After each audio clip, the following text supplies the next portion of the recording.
Present at a Hanging and Other Ghost Stories by Ambrose Bierce. The Ways of Ghosts. My peculiar relation to the writer of the following narratives is such that I must ask the reader to overlook the absence of explanation as to how they came into my possession. Withal, my knowledge of him is so meagre that I should rather not undertake to say if he were himself persuaded of the truth of what he relates. Certainly such inquiries as I have thought it worth while to set about have not in every instance tended to confirmation of the statements made. Yet his style, for the most part devoid alike of artifice and art, almost baldly simple and direct, seems hardly compatible with the disingenuousness of a merely literary intention. One would call it the manner of one more concerned for the fruits of research than for the flowers of expression. In transcribing his notes and fortifying their claim to attention by giving them something of an orderly arrangement, I have conscientiously refrained from embellishing them with such small ornaments of diction as I may have felt myself able to bestow, which would not only have been impertinent, even if pleasing, but would have given me a somewhat closer relation to the work than I should care to have and to avow. Ambrose Bierce. The Ways of Ghosts. Present at a Hanging. An old man named Daniel Baker, living near Lebanon, Iowa, was suspected by his neighbors of having murdered a peddler who had obtained permission to pass the night at his house. This was in 1853, when peddling was more common in the western country than it is now, and was attended with considerable danger. The peddler with his pack traversed the country by all manner of lonely roads, and was compelled to rely upon the country people for hospitality. This brought him into relation with queer characters, some of whom were not altogether scrupulous in their methods of making a living, murder being an acceptable means to that end. It occasionally occurred that a peddler with diminished pack and swollen purse would be traced to the lonely dwelling of some rough character, and never could be traced beyond. This was so in the case of Old Man Baker, as he was always called. Such names are given in the western settlements only to elderly persons who are not esteemed. To the general disrepute of social unworth is affixed the special reproach of age. A peddler came to his house, and none went away. That is all that anybody knew. 7 years later, the Reverend Mr. Cummings, a Baptist minister well known in that part of the country, was driving by Baker's farm one night. It was not very dark. There was a bit of moon somewhere above the light veil of mist that lay along the earth. Mr. Cummings, who was at all times a cheerful person, was whistling a tune, which he would occasionally interrupt to speak a word of friendly encouragement to his horse. As he came to a little bridge across a dry ravine, he saw the figure of a man standing upon it, clearly outlined against the grey background of a misty forest. The man had something strapped on his back, and carried a heavy stick, obviously an itinerant peddler. His attitude had in it a suggestion of abstraction, like that of a sleep-walker. Mr. Cummings reined in his horse when he arrived in front of him, gave him a pleasant salutation, and invited him to a seat in the vehicle. "If you're going my way," he added. The man raised his head, looked him full in the face, but neither answered nor made any further movement. The minister, with good-natured persistence, repeated his invitation. At this the man threw his right hand forward from his side and pointed downward as he stood on the extreme edge of the bridge. Mr. Cummings looked past him over into the ravine, saw nothing unusual, and withdrew his eyes to address the man again. He had disappeared. The horse, which all this time had been uncommonly restless, gave at the same moment a snort of terror and started to run away. Before he had regained control of the animal, the minister was at the crest of the hill, 100 yards along. He looked back and saw the figure again, at the same place and in the same attitude as when he had first observed it. Then, for the first time, he was conscious of a sense of the supernatural, and drove home as rapidly as his willing horse would go. On arriving at home, he related his adventure to his family, and early the next morning, accompanied by 2 neighbours, John White Corwell and Abner Razor, returned to the spot. They found the body of old man Baker hanging by the neck from one of the beams of the bridge, immediately beneath the spot where the apparition had stood. A thick coating of dust, slightly dampened by the mist, covered the floor of the bridge, but the only footprints were those of Mr. Cummings's horse. In taking down the body, the men disturbed the loose, friable earth of the slope below it, disclosing human bones already nearly uncovered by the action of water and frost. They were identified as those of the lost pedlar. At the double inquest, the coroner's jury found that Daniel Baker died by his own hand while suffering from temporary insanity, and that Samuel Moritz was murdered by some person or persons to the jury unknown. A cold greeting. This is a story told by the late Benson Foley of San Francisco. In the summer of 1881, I met a man named James H. Conway, a resident of Franklin, Tennessee. He was visiting San Francisco for his health, deluded man, and brought me a note of introduction from Mr. Lawrence Barting. I had known Barting as a captain in the Federal Army during the Civil War. At its close he had settled in Franklin, and in time became, I had reason to think, somewhat prominent as a lawyer.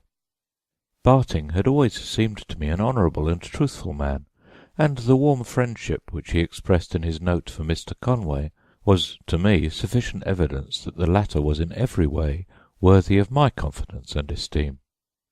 At dinner one day Conway told me that it had been solemnly agreed between him and Barting that the one who died first should, if possible, communicate with the other from beyond the grave, in some unmistakable way, just how they had left. Wisely, it seemed to me, to be decided by the deceased, according to the opportunities that his altered circumstances might present. A few weeks after the conversation in which Mr. Conway spoke of this agreement, I met him one day, walking slowly down Montgomery Street, apparently, from his abstracted air, in deep thought. He greeted me coldly, with merely a movement of the head, and passed on, leaving me standing on the walk, with half-proffered hand, surprised, and naturally somewhat piqued. The next day I met him again in the office of the Palace Hotel, and, seeing him about to repeat the disagreeable performance of the day before, intercepted him in a doorway, with a friendly salutation, and bluntly requested an explanation of his altered manner. He hesitated a moment, then, looking me frankly in the eyes, said, "I do not think, Mr. Foley, that I have any longer a claim to your friendship, since Mr. Barting appears to have withdrawn his own from me. For what reason, I protest I do not know. If he has not already informed you, he probably will do so." "But," I replied, "I have not heard from Mr. Barting." "Heard from him?" he repeated, with apparent surprise. "Why, he is here. I met him yesterday, 10 minutes before meeting you. I gave you exactly the same greeting that he gave me. I met him again not a quarter of an hour ago, and his manner was precisely the same. He merely bowed and passed on. I shall not forget your civility to me. Good morning, or, as it may please you, farewell." All this seemed to me singularly considerate and delicate behaviour on the part of Mr. Conway. As dramatic situations and literary effects are foreign to my purpose, I will explain at once that Mr. Barting was dead. He had died in Nashville 4 days before this conversation. Calling on Mr. Conway, I apprised him of our friend's death, showing him the letters announcing it. He was visibly affected in a way that forbade me to entertain a doubt of his sincerity. "It seems incredible," he said, after a period of reflection. "I suppose I must have mistaken another man for Barting." And that man's cold greeting was merely a stranger's civil acknowledgment of my own. I remember, indeed, that he lacked Barting's moustache. "Doubtless it was another man," I assented, "and the subject was never afterwards mentioned between us.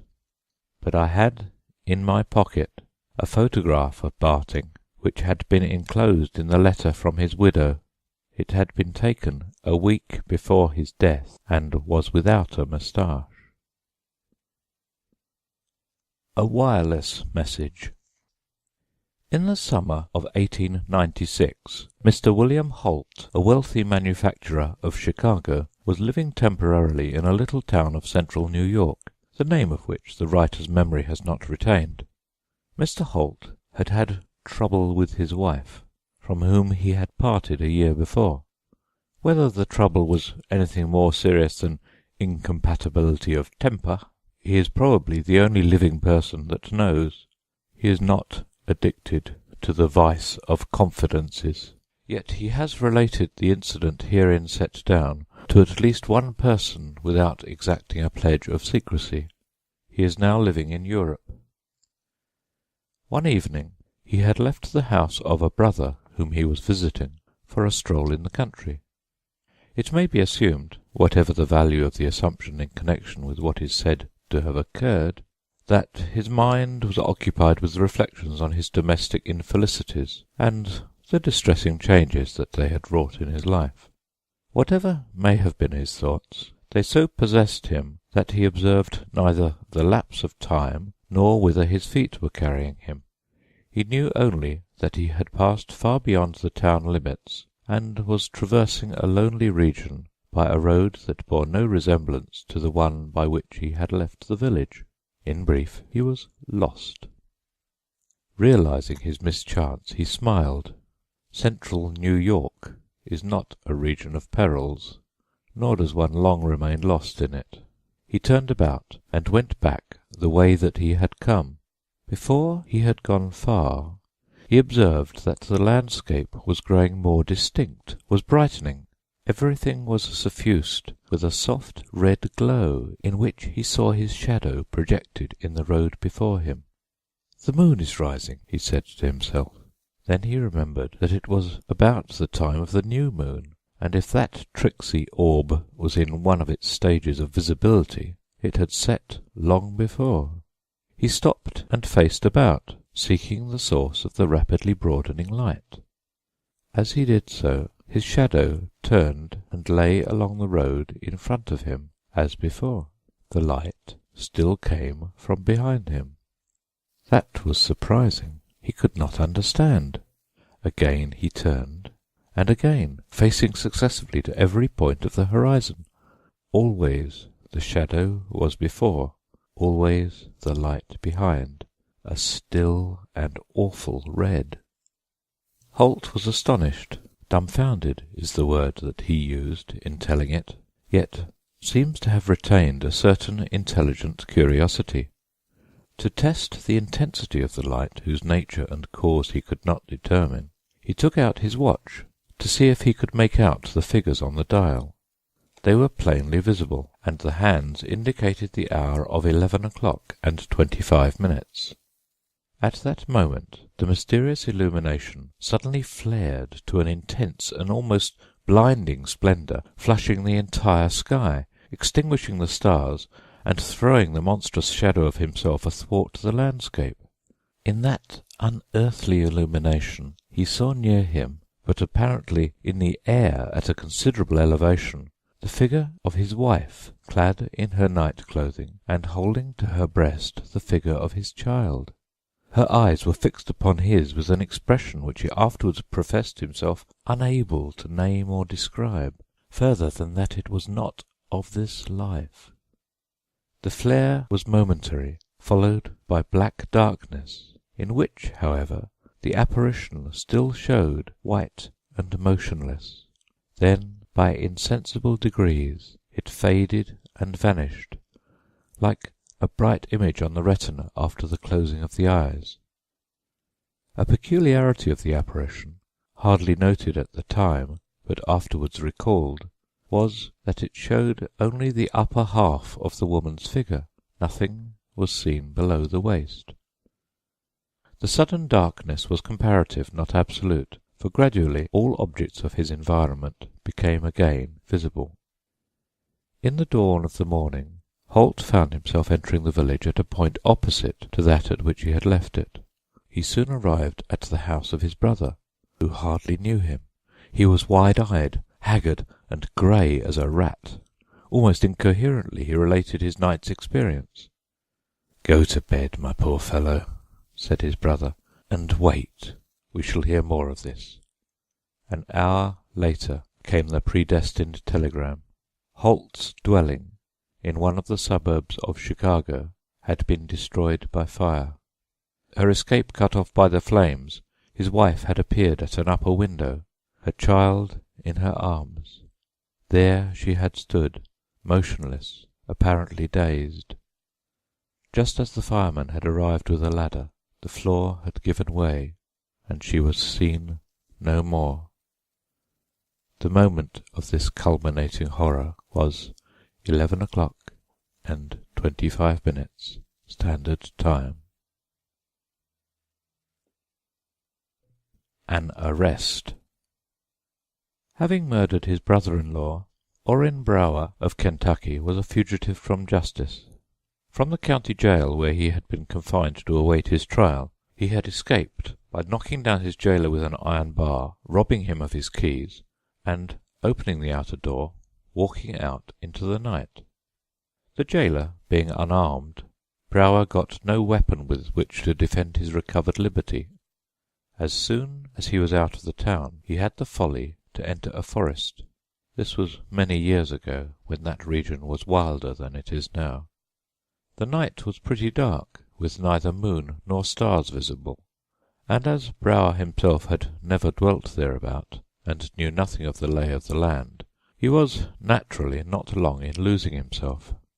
He could not have said if he were getting farther away from the town or going back to it, a most important matter to Orrin Brower. He knew that in either case a posse of citizens with a pack of bloodhounds would soon be on his track, and his chance of escape was very slender, but he did not wish to assist in his own pursuit. Even an added hour of freedom was worth having. Suddenly he emerged from the forest into an old road, and there before him saw indistinctly the figure of a man motionless in the gloom. It was too late to retreat. The fugitive felt that at the first movement back toward the wood he would be, as he afterwards explained, filled with buckshot. So the two stood there like trees, Brower nearly suffocated by the activity of his own heart. The emotions of the other are not recorded. A moment later, it may have been an hour, the moon sailed into a patch of unclouded sky, and the hunted man saw that visible embodiment of law lift an arm and point significantly toward and beyond him. He understood. Turning his back to his captor, he walked submissively away in the direction indicated, looking to neither the right nor the left, hardly daring to breathe, his head and back actually aching with a prophecy of buckshot. Brower was as courageous a criminal as ever lived to be hanged. That was shown by the conditions of awful personal peril in which he had coolly killed his brother-in-law. It is needless to relate them here. They came out at his trial, and the revelation of his calmness in confronting them came near to saving his neck. But what would you have? When a brave man is beaten, he submits. So they pursued their journey jailward, along the old road through the woods. Only once did Brower venture a turn of the head, just once, when he was in deep shadow, and he knew that the other was in moonlight. He looked backward. His captor was Burton Duff, the gaoler, as white as death, and bearing upon his brow the livid mark of the iron bar. Orrin Brower had no further curiosity. Eventually they entered the town, which was all alight but deserted. Only the women and children remained, and they were off the streets. Straight toward the jail the criminal held his way. Straight up to the main entrance he walked, laid his hand upon the knob of the heavy iron door, pushed it open without command, entered, and found himself in the presence of a half-dozen armed men. Then he turned. Nobody else entered.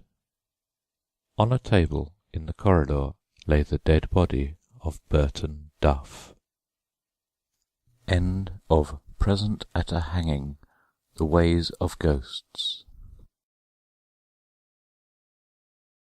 Present at a Hanging and Other Ghost Stories by Ambrose Bierce. Soldier Folk. A Man with Two Lives. Here is the queer story of David William Duck, related by himself. Duck is an old man living in Aurora, Illinois, where he is universally respected. He is commonly known, however, as Dead Duck. In the autumn of 1866 I was a private soldier of the 18th Infantry. My company was one of those stationed at Fort Phil Kearny, commanded by Colonel Carrington. The country is more or less familiar with the history of that garrison, particularly with the slaughter by the Sioux of a detachment of 81 men and officers, not one escaping, through disobedience of orders by its commander, the brave but reckless Captain Fetterman. When that occurred, I was trying to make my way with important dispatches to Fort C.F. Smith on the Bighorn. As the country swarmed with hostile Indians, I travelled by night and concealed myself as best I could before daybreak. The better to do so, I went afoot, armed with a Henry rifle and carrying 3 days' rations in my haversack. For my second place of concealment, I chose what seemed in the darkness a narrow canyon leading through a range of rocky hills. It contained many large boulders, detached from the slopes of the hills. Behind one of these, in a clump of sagebrush, I made my bed for the day and soon fell asleep. It seemed as if I had hardly closed my eyes, though in fact it was nearly midday, when I was awakened by the report of a rifle, the bullet striking the boulder just above my body. A band of Indians had trailed me and had me nearly surrounded. The shot had been fired with an execrable aim by a fellow who had caught sight of me from the hillside above. The smoke of his rifle betrayed him, and I was no sooner on my feet than he was off his and rolling down the declivity. Then I ran in a stooping posture, dodging among the clumps of sagebrush, in a storm of bullets from invisible enemies. The rascals did not rise and pursue, which I thought rather queer, for they must have known by my trail that they had to deal with only one man. The reason for their inaction was soon made clear. I had not gone 100 yards before I reached the limit of my run, the head of the gulch which I had mistaken for a canyon. It terminated in a concave breast of rock, nearly vertical and destitute of vegetation. In that cul-de-sac I was caught like a bear in a pen. Pursuit was needless. They had only to wait. They waited. For 2 days and nights, crouched behind a rock topped with a growth of mesquite, and with a cliff at my back, suffering agonies of thirst, and absolutely hopeless of deliverance, I fought the fellows at long range, firing occasionally at the smoke of their rifles, as they did at that of mine. Of course, I did not dare to close my eyes at night, and lack of sleep was a keen torture. I remember the morning of the 3rd day, which I knew was to be my last. I remember rather indistinctly that in my desperation and delirium I sprang out into the open and began firing my repeating rifle without seeing anybody to fire at, and I remember no more of that fight. The next thing that I recollect was my pulling myself out of a river just at nightfall. I had not a rag of clothing, and knew nothing of my whereabouts. But all that night I travelled, cold and footsore, towards the north. At daybreak I found myself at Fort C.F. Smith, my destination, but without my dispatches. The first man that I met was a sergeant named William Briscoe, whom I knew very well. You can fancy his astonishment at seeing me in that condition, and my own at his asking who the devil I was. "Dave Duck," I answered. "Who should I be?" He stared like an owl. "You do look it," he said, and I observed that he drew a little away from me. "What's up?" he added. I told him what had happened to me the day before. He heard me through, still staring. Then he said, "My dear fellow, if you are Dave Duck, I ought to inform you that I buried you 2 months ago. I was out with a small scouting party, and found your body, full of bullet holes, and newly scalped, somewhat mutilated otherwise too, I'm sorry to say, right where you say you made your fight. Come to my tent, and I'll show you your clothing, and some letters that I took from your person. The commandant has your dispatches." He performed that promise. He showed me the clothing, which I resolutely put on, the letters, which I put into my pocket. He made no objection, then took me to the commandant, who heard my story, and coldly ordered Briscoe to take me to the guardhouse. On the way I said, "Bill Briscoe, did you really and truly bury the dead body that you found in these togs?" "Sure," he answered, "just as I told you. It was Dave Duck, all right. Most of us knew him." "And now, you damned impostor, you'd better tell me who you are." "I'd give something to know," I said. A week later I escaped from the guardhouse and got out of the country as fast as I could. Twice I've been back seeking for that fateful spot in the hills, but unable to find it. 3 and 1 are one. In the year 1861, Bar Lassiter, a young man of 22, lived with his parents and an elder sister near Carthage, Tennessee. The family were in somewhat humble circumstances, subsisting by cultivation of a small and not very fertile plantation. Owning no slaves, they were not rated among the best people of their neighborhood, but they were honest persons of good education, fairly well-mannered, and as respectable as any family could be if uncredentialed by personal dominion over the sons and daughters of Ham. The elder Lassiter had that severity of manner that so frequently affirms an uncompromising devotion to duty and conceals a warm and affectionate disposition. He was of the iron of which martyrs are made, but in the heart of the matrix had lurked a nobler metal, fusible at a milder heat, yet never colouring nor softening the hard exterior. By both heredity and environment, something of the man's inflexible character had touched the other members of the family. The Lassiter home, though not devoid of domestic affection, was a veritable citadel of duty, and duty is as cruel as death. When the war came on, it found in the family, as in many others in that state, a divided sentiment. The young man was loyal to the Union, the others savagely hostile. This unhappy division begot an insupportable domestic bitterness, and when the offending son and brother left home with the avowed purpose of joining the Federal army, not a hand was laid in his, not a word of farewell was spoken, not a good wish followed him out into the world whither he went, to meet with such spirit as he might whatever fate awaited him. Making his way to Nashville, already occupied by the army of General Buell, he enlisted in the first organization that he found, a Kentucky regiment of cavalry, and in due time passed through all the stages of military evolution, from raw recruit to experienced trooper. A right good trooper he was, too, although in his oral narrative from which this tale is made there was no mention of that. The fact was learned from his surviving comrades, for Bar Lassiter has answered, "Here," to the sergeant whose name is Death. 2 years after he had joined it, his regiment passed through the region whence he had come.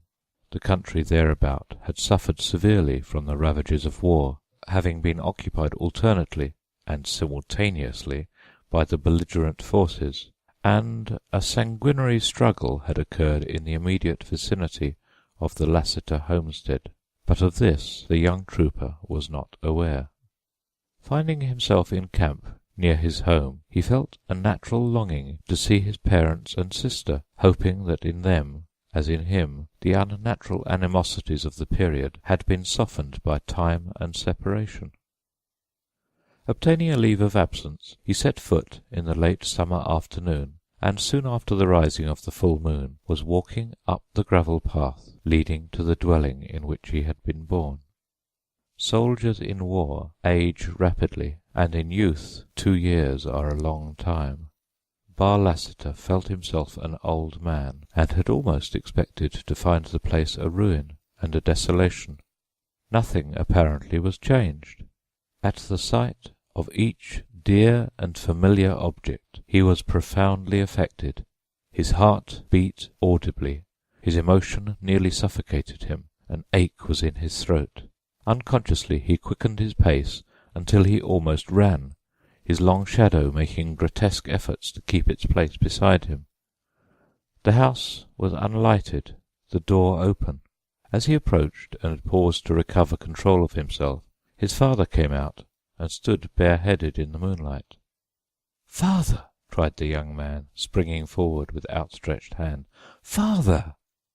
The elder man looked him sternly in the face, stood a moment motionless, and without a word withdrew into the house.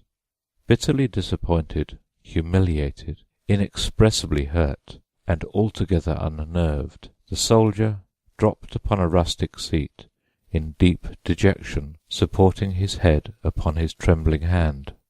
But he would not have it so. He was too good a soldier to accept repulse as defeat. He rose and entered the house, passing directly to the sitting-room. It was dimly lighted by an uncurtained east window. On a low stool by the hearth-side, the only article of furniture in the place, sat his mother, staring into a fireplace strewn with blackened embers and cold ashes. He spoke to her, tenderly, interrogatively, and with hesitation, but she neither answered nor moved, nor seemed in any way surprised. True, there had been time for her husband to apprise her of their guilty son's return. He moved nearer, and was about to lay his hand upon her arm, when his sister entered from an adjoining room, looked him full in the face, passed him without a sign of recognition, and left the room by a door that was partly behind him. He had turned his head to watch her, but when she was gone, his eyes again sought his mother. She, too, had left the place. Bar Lassiter strode to the door by which he had entered. The moonlight on the lawn was tremulous, as if the sward were a rippling sea. The trees and their black shadows shook as in a breeze. Blended with its borders, the gravel walk seemed unsteady and insecure to step on. This young soldier knew the optical illusions produced by tears. He felt them on his cheek, and saw them sparkle on the breast of his trooper's jacket. He left the house and made his way back to camp. The next day, with no very definite intention, with no dominant feeling that he could rightly have named, he again sought the spot.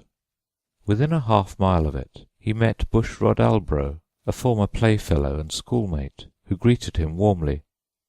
"I'm going to visit my home," said the soldier.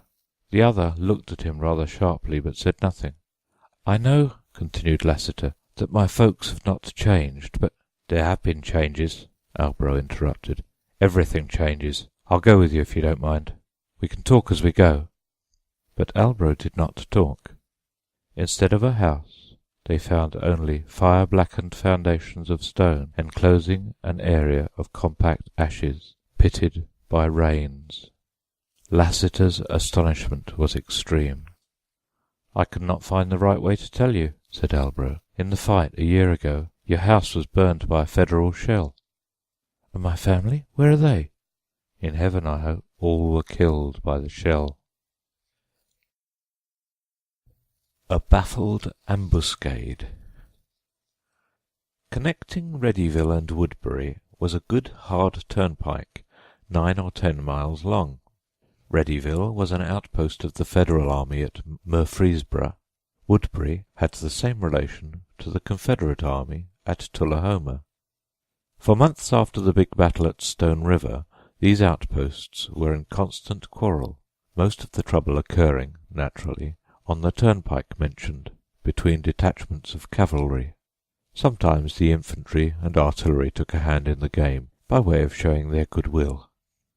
One night a squadron of Federal horse, commanded by Major Seidel, a gallant and skilful officer, moved out from Readyville on an uncommonly hazardous enterprise requiring secrecy, caution, and silence.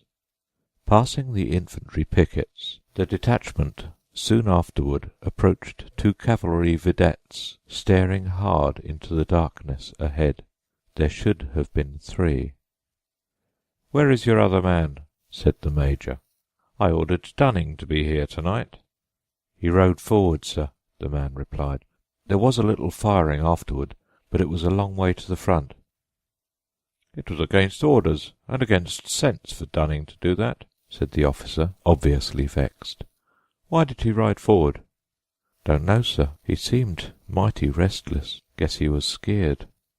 When this remarkable reasoner and his companion had been absorbed into the expeditionary force, it resumed its advance. Conversation was forbidden. Arms and accoutrements were denied the right to rattle. The horses' tramping was all that could be heard, and the movement was slow, in order to have as little as possible of that. It was after midnight, and pretty dark, although there was a bit of moon somewhere behind the masses of cloud. 2 or 3 miles along, the head of the column approached a dense forest of cedars, bordering the road on both sides. The major commanded a halt by merely halting, and, evidently himself a bit scared, rode on alone to reconnoitre. He was followed, however, by his adjutant and 3 troopers, who remained a little distance behind, and, unseen by him, saw all that occurred. After riding about 100 yards towards the forest, the major suddenly and sharply reined in his horse, and sat motionless in the saddle. Near the side of the road, in a little open space, and hardly 10 paces away, stood the figure of a man, dimly visible and as motionless as he. The major's first feeling was that of satisfaction in having left his cavalcade behind. If this were an enemy and should escape, he would have little to report. The expedition was as yet undetected. Some dark object was dimly discernible at the man's feet. The officer could not make it out. With the instinct of the true cavalryman, and a particular indisposition to the discharge of firearms, he drew his sabre. The man on foot made no movement in answer to the challenge. The situation was tense and a bit dramatic. Suddenly the moon burst through a rift in the clouds, and, himself in the shadow of a group of great oaks, the horseman saw the footman clearly in a patch of white light. It was Trooper Dunning, unarmed and bareheaded. The object at his feet resolved itself into a dead horse, and at a right angle across the animal's neck lay a dead man, face upward, in the moonlight. "Dunning has had the fight of his life," thought the major, and was about to ride forward. Dunning raised his hand, motioning him back with a gesture of warning. Then, lowering the arm, he pointed to the place where the road lost itself in the blackness of the cedar forest.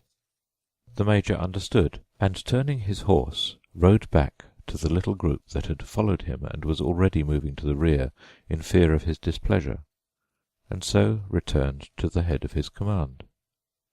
"Dunning is just ahead there," he said to the captain of his leading company. "He has killed his man and will have something to report."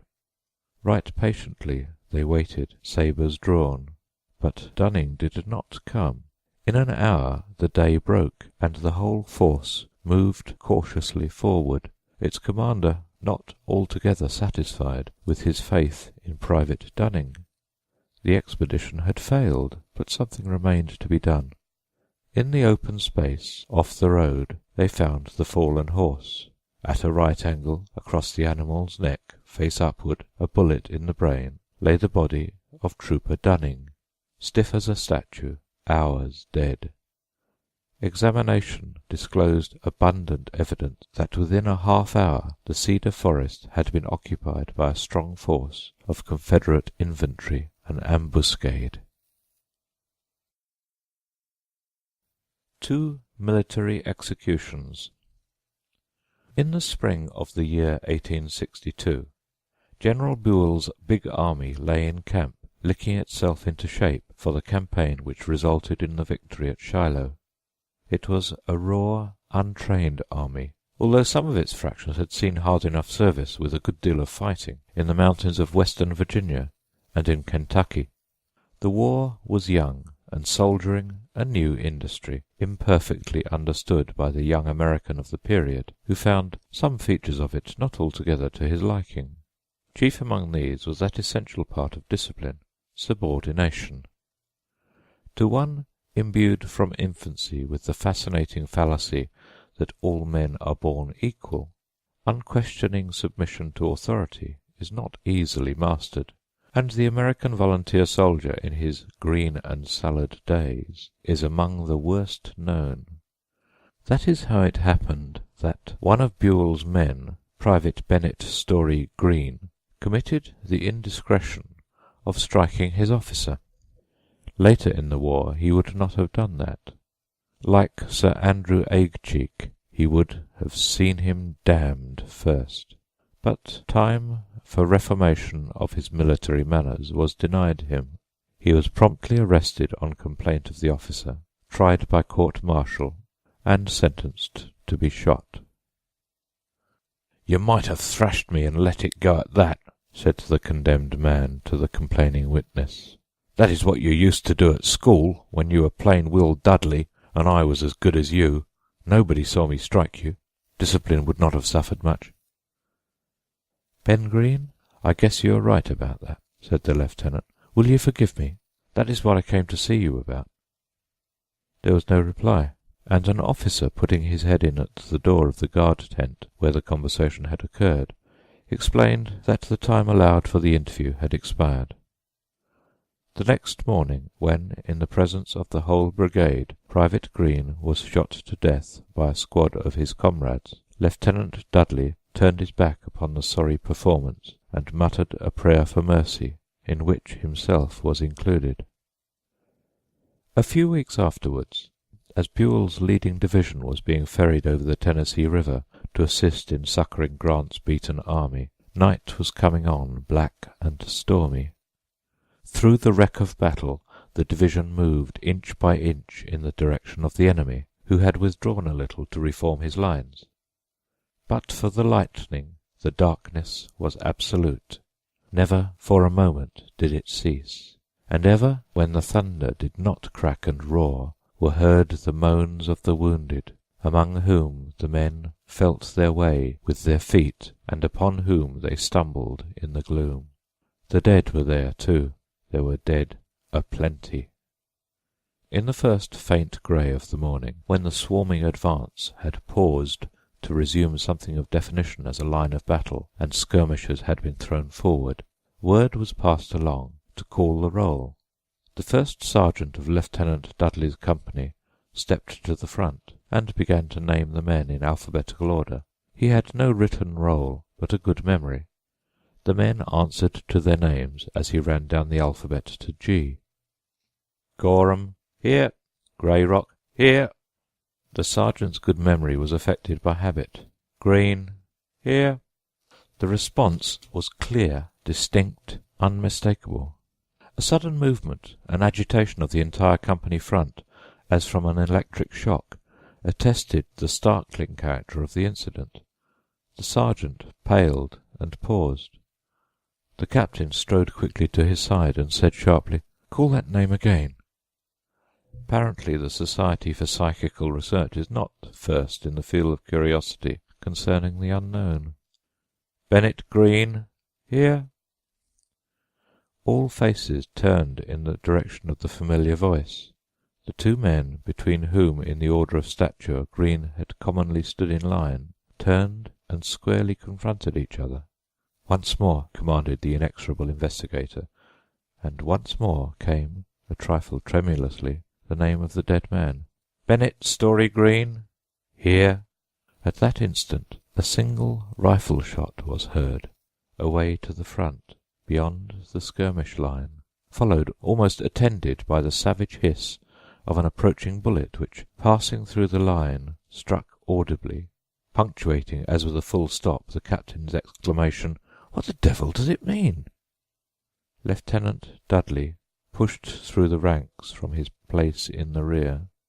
"It means this," he said, throwing open his coat and displaying a visibly broadening stain of crimson on his breast. His knees gave way, he fell awkwardly, and lay dead. A little later the regiment was ordered out of line to relieve the congested front, and through some misplay in the game of battle was not again under fire.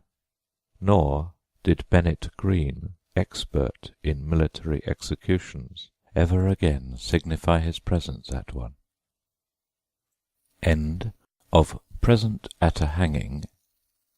Soldier Folk.